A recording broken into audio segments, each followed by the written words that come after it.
जय हिंद दोस्तों, मैं आपका दोस्त Pushpendra Chauhan read to success channel में आप सभी लोगों का तहे दिल से स्वागत करता हूं। दोस्तों, मैं हाजिर हूं आप लोगों के सामने हिंदी को लेकर के। फटाफट जुड़ जाइए हिंदी पढ़ने के लिए एक कॉपी और एक पेन लेकर के। तो दोस्तों, जैसा कि मैंने आप लोगों को अब से पहली क्लास में दोस्तों मैंने पढ़ाया था द्विगु समास को और कर्मधारय समास को। हमने दोस्तों द्विगु और कर्मधारय समास को बहुत ही अच्छे से पढ़ा था, बिल्कुल डिटेल में पढ़ा था, बहुत अच्छे से हमने उसकी पहचान भी की थी। इसी प्रकार दोस्तों आज की क्लास में हम इस चैप्टर को दोस्तों खत्म करने जा रहे हैं, यानी हम समास को खत्म करने जा रहे हैं। हम दोस्तों जो आज की क्लास में पढ़ने वाले हैं द्वंद्व समास को और बहुव्रीहि समास को पढ़ने जा रहे हैं। और बहुव्रीहि समास में और कर्मधारय समास में लोग बहुत कंफ्यूजन होते हैं, तो इसके बीच में डिफरेंस क्या होता है, अंतर क्या होता है, इसी बात को दोस्तों आज हम जानेंगे।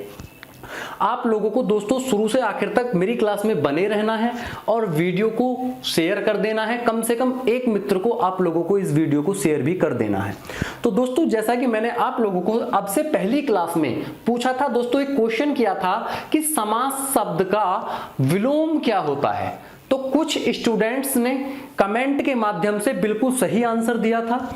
दोस्तों मुझे बहुत खुशी होती है जब आप लोग बिल्कुल सही आंसर देते हैं। तो दोस्तों इसी प्रकार आप लोगों को बने रहना है, बिल्कुल लगे रहना है, अपनी तैयारी को बरकरार रखना है और दोस्तों इस UP jail warden chapter paper को पार कर जाना है। क्लियर है दोस्तों? आइए स्टार्ट करते हैं।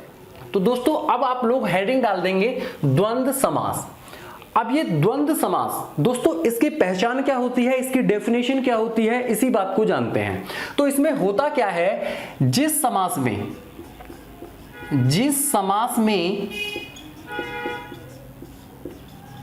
दोनों पद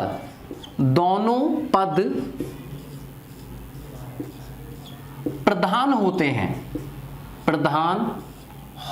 हैं, या हम कह सकते हैं जिस समास में दोनों पद यानी पूर्व पद भी और उत्तर पद भी प्रधान हो या समान हो, एक जैसे हो, वो क्या कहलाता है, द्वंद्व समास कहलाता है।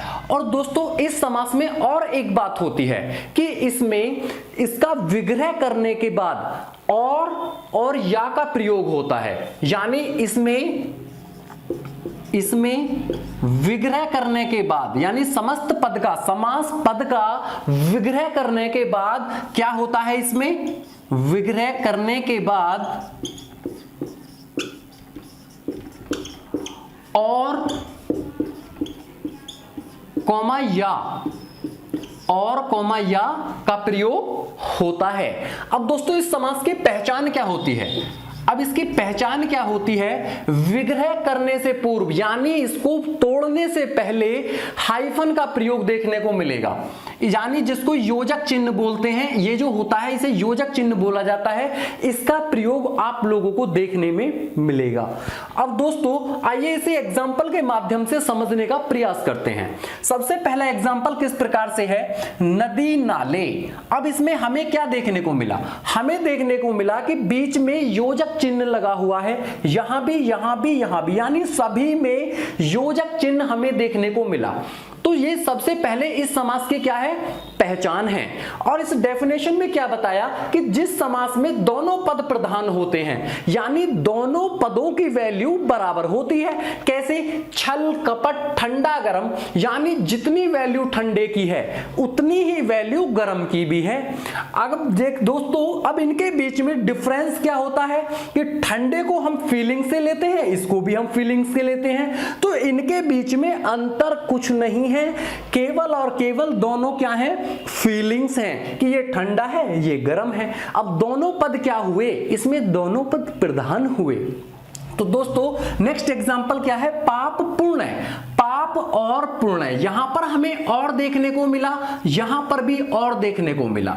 सुख दुख, सुख और दुख, गुण दोष, गुण और दोष, ऊंच नीच, ऊंच या नीच, नर नारी, नर और नारी, खरा खोटा, खरा या खोटा, अपना पराया, अपना और पराया, छल कपट, छल और कपट, ठंडा गरम, ठंडा या गरम, राजा प्रजा, राजा और प्रजा, चाय कॉफी, चाय या कॉफी, मानव दानव, मानव और दानव।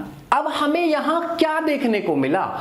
हमें देखने को मिला कि हमने जब छल कपट का विग्रह किया यानी इसको बांटा तो बीच में क्या प्रयोग हुआ? और का प्रयोग हुआ। जब हमने ठंडा गरम को बांटा तो क्या प्रयोग हुआ? या का प्रयोग हुआ। तो हमने देखा कि विग्रह करने के बाद और या का प्रयोग होता है। तो इसी समास को क्या कहते हैं दोस्तों? द्वंद्व समास कहते हैं। उम्मीद करता हूं दोस्तों आप लोगों को ये द्वंद्व समास समझ में आ गया होगा। आइए बढ़ते हैं इसके नेक्स्ट समास की तरफ। दोस्तों अब आप लोग हेडिंग डाल देंगे बहुव्रीहि समास। अब दोस्तों इस समास की परिभाषा क्या होती है? जिस समास में कोई भी पद प्रधान ना हो, जिस समास में कोई भी पद प्रधान ना हो, दोनों पदों को मिलाकर किसी तीसरे पद की तरफ इशारा किया गया हो, वहां पर क्या होता है? बहुव्रीहि समास होता है। क्या बताया मैंने? जिस समास में, या बोल सकते हैं जिस समस्त पद में, यानी समास से युक्त पद में कोई भी पद प्रधान ना हो और दोनों पदों को मिलाकर किसी तीसरे पद की तरफ इशारा किया गया हो, वहां पर क्या होता है? बहुव्रीहि समास होता है। आइए लिखते हैं इसे। जिस समस्त पद में कोई भी पद प्रधान ना हो, वहां पर क्या होता है दोस्तों? बहुव्रीहि समास होता है। अब आप लोगों से एक क्वेश्चन पूछ लिया जाता है कि किस समास में कोई भी पद प्रधान नहीं होता, तो आप लोग किसे बताएंगे? बहुव्रीहि समास को बताएंगे। और एक और घटना होती है इस समास में या समस्त पद में दोनों पदों को मिलाकर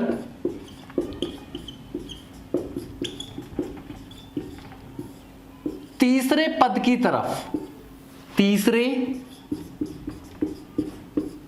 तरफ इशारा होता है। हम क्या कह सकते हैं? हम कह सकते हैं जिस समास में तीसरा पद प्रधान होता है उस समास को बहुव्रीहि समास कहा जाता है। अब दोस्तों इसको हम एग्जाम्पल के माध्यम से समझने का प्रयास करते हैं। मैंने कहा लंबोदर, यानी लंबा है उदर जिसका।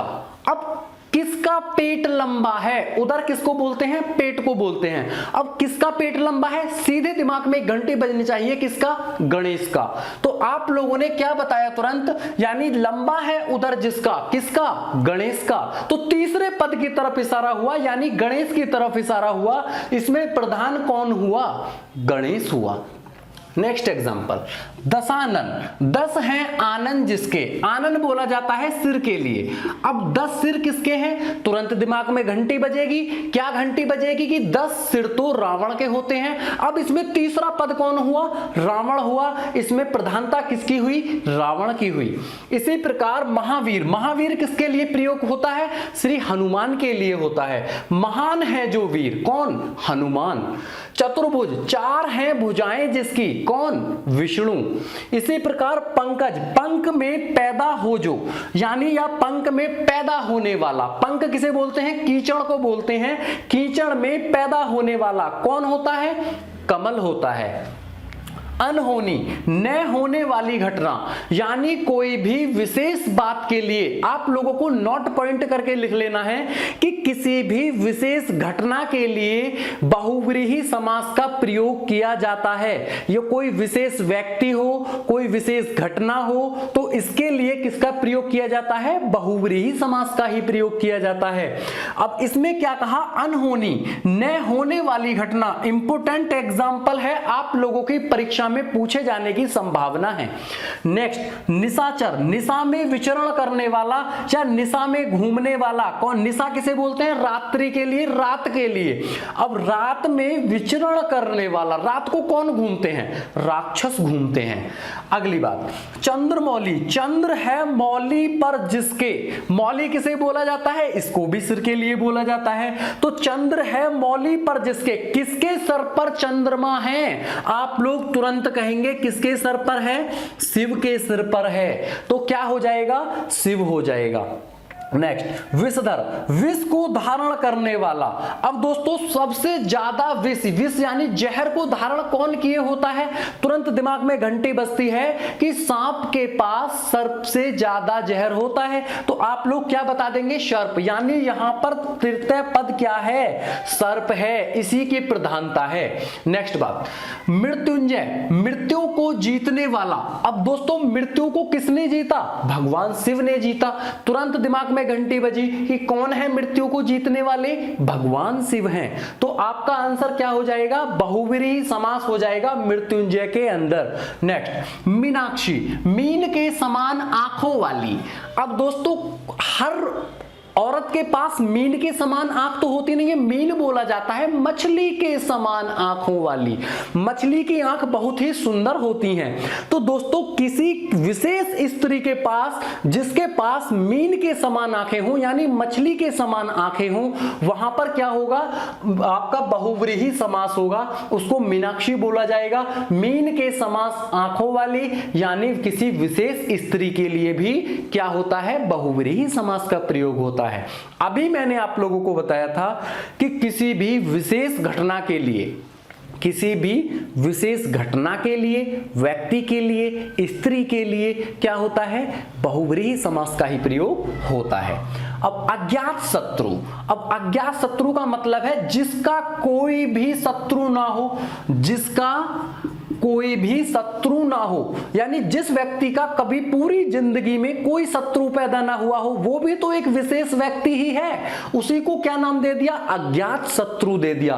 किसी विशेष योद्धा के लिए यहां पर प्रयोग हुआ है। इस अज्ञात शत्रु में कौन सा समास होगा? बहुव्रीहि ही समास होगा। नेक्स्ट बात, एक दंत, एक है दंत जिसका।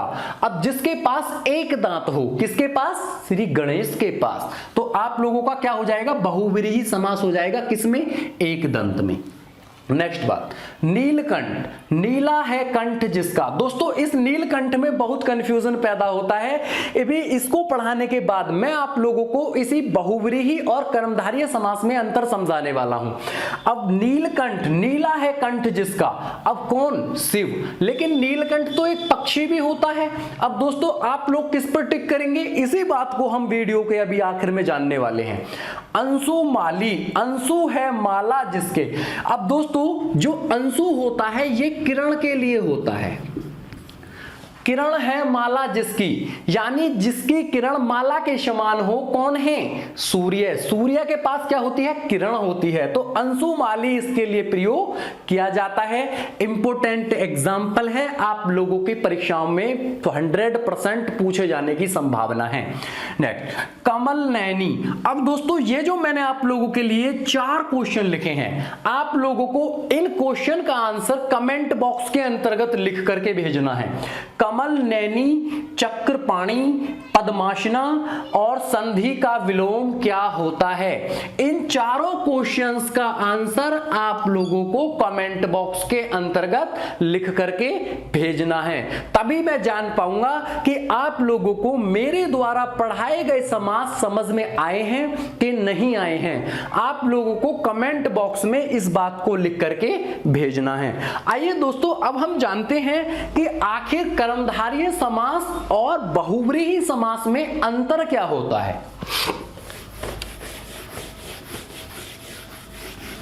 अब आप लोग हेडिंग डाल देंगे कर्मधारय समास तथा बहुव्रीहि समास में अंतर। बहुत ही फनी तरीके से आप लोगों को मैं इस बात को समझाने वाला हूं कि आखिर इनमें डिफरेंस यानी अंतर क्या होता है। दोस्तों मैंने कहा, अभी मैंने नीलकंठ का एग्जाम्पल आप लोगों को बताया था, मैंने लिख दिया यहां पर नीलकंठ। क्या लिख दिया? नीलकंठ। अब क्वेश्चन पूछा गया कि नीलकंठ में कौन सा समास है। मैं आप लोगों को ऑप्शन देता हूं, तत्पुरुष समास,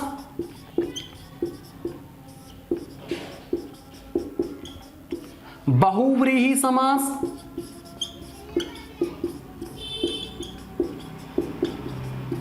नञ समास,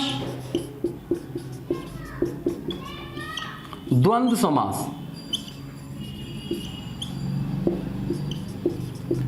तो आप लोग किस पर टिक करेंगे? आप लोग तुरंत कहेंगे कि सर जी ने अभी पढ़ाया था बहुव्रीहि समास, नीलकंठ में बहुव्रीहि समास होता है, नीला हो कंठ जिसका, किसका? भगवान शिव का। तो आप लोग तुरंत किस पर टिक करेंगे? बहुव्रीहि समास पर टिक करेंगे। अब आप लोगों को ऑप्शन इसी प्रकार से मिलेंगे, आप लोगों को कभी भी कर्मधारय समास इस तरह से एक साथ बहुव्रीहि के साथ देखने को नहीं मिलेगा। यहां पर आप लोगों को कर्मधारय समास ऑप्शन में नहीं मिलेगा, या तो मिलेगा बहुव्रीहि समास या मिलेगा कर्मधारय समास। अब बहुव्रीहि समास कब होगा, कर्मधारय समास कब होगा, इसी बात को हमें जानना है। अब दोस्तों मैंने क्या कहा कि पेड़ पर नीलकंठ बैठा है, पेड़ पर नीलकंठ बैठा है। दी गई पंक्ति में दी गए रेखांकित शब्द में समास बताइए। पेड़ पर नीलकंठ बैठा है, दिए गए रेखांकित शब्द में समास बताइए। तो आप लोग क्या बताएंगे? यहां बताएंगे आप लोग कर्मधारय समास, कर्मधारय समास। क्यों बताएंगे? क्योंकि पेड़ पर नीलकंठ बैठा है। अब पेड़ पर भगवान शिव तो बैठे नहीं है, कौन बैठेगा?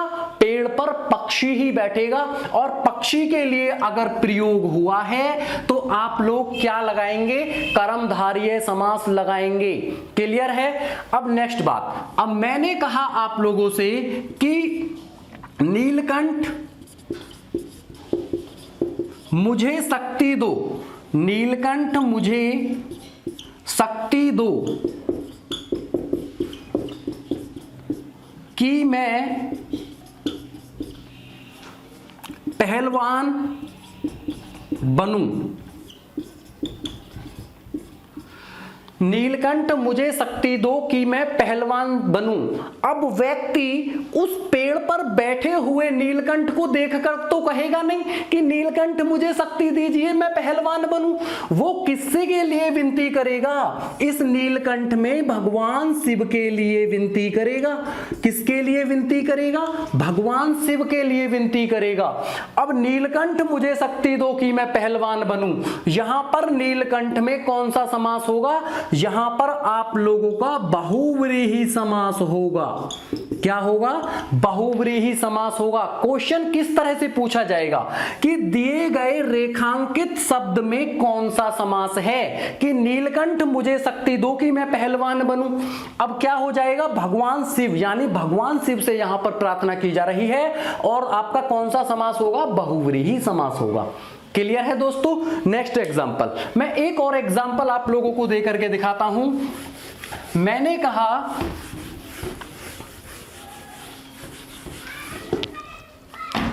आज मैंने पेंसिल से चतुर्भुज बनाया।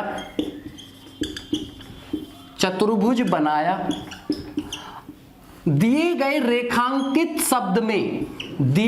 रेखांकित शब्द में समास बताइए। तो अब इसमें क्या कहा? आज मैंने पेंसिल से चतुर्भुज बनाया। अरे पेंसिल से चतुर्भुज बनाया यानी चार है भुजाएं जिसकी, इसको बना दिया। ये भी तो चतुर्भुज है। अब इसमें कौन सा समास होगा? तुरंत घंटी बजनी चाहिए कि ये भगवान शिव के लिए नहीं कहा गया, सॉरी भगवान विष्णु के लिए नहीं कहा गया है। ये किसके लिए कहा गया है? जो आप कॉपी पर चतुर्भुज बनाते हैं उसके लिए कहा गया है कि चतुर्भुज बनाइए, अपनी कॉपी पर चतुर्भुज बनाइए।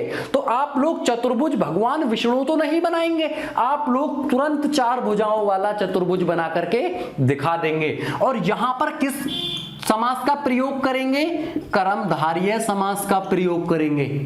क्लियर है दोस्तों। अगर मैं आप लोगों से कहूं कि चतुर्भुज मुझे शक्ति दीजिए कि मैं पहलवान बनूं, तो यहां किसके लिए होगा? जब मैं आप लोगों से कहूं कि चतुर्भुज मुझे शक्ति दो, चतुर्भुज मुझे शक्ति दो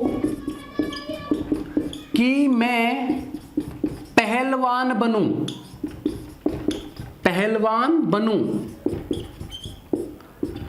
तो यहां पर कौन सा समास होगा? अब यहां चतुर्भुज किसके लिए प्रयोग हुआ है? आप लोग तुरंत कहेंगे सर जी विष्णु जी के लिए प्रयोग हुआ है।